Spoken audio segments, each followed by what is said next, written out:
है खबर इजराइल और हमास के युद्ध से जुड़ी हुई। इजराइल और हमास के मध्य जारी युद्ध के बीच हजारों प्रदर्शनकारियों ने तेल अवीव में एक बड़ी रैली निकाली और हमास की कैद से बंधकों को रिहाई की मांग की है। हाथों में बड़े बड़े प्ले कार्ड और युद्ध रोकने की अपील।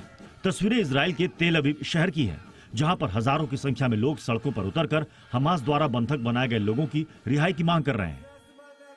सड़कों पर जमा लोगों की भीड़ हमास के खिलाफ नारेबाजी कर रही है। पिछले साल 7 अक्टूबर को दक्षिणी इजराइल पर हमास के हमले के बाद इस युद्ध की शुरुआत हुई थी।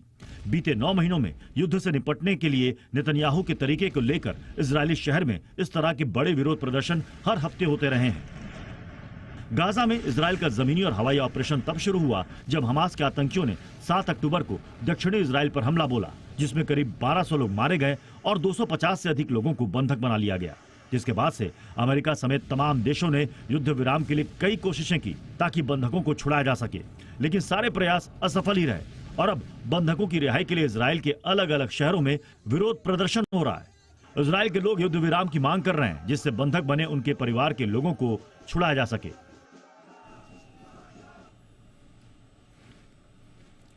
पुतिन की सेना को उस वक्त करारा झटका लगा जब यूक्रेन की फौज ने उसके रक्षा कवच S-500 एयर डिफेंस सिस्टम को तबाह कर डाला। जानकारी के मुताबिक रूस के S-500 एयर डिफेंस सिस्टम को यूक्रेन की क्लस्टर मिसाइलों ने नष्ट किया है। रूस जिस हथियार पर इतराता था, जिसे अभेद्य बताया जाता था, जिसका काम ही था दुश्मन की मिसाइल को मार गिराना, उसे यूक्रेन की मिसाइल ने ही निशाना बना लिया है।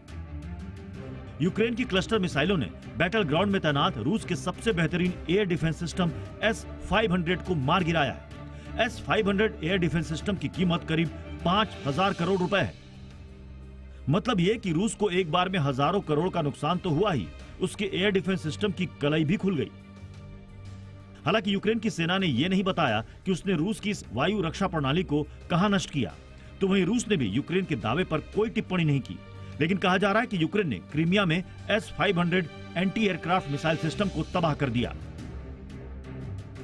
S-500 सतह से हवा में मार करने वाली मिसाइल प्रणाली है, तो जानकारों का मानना है कि रूस के पास 4 S-500 हो सकते हैं।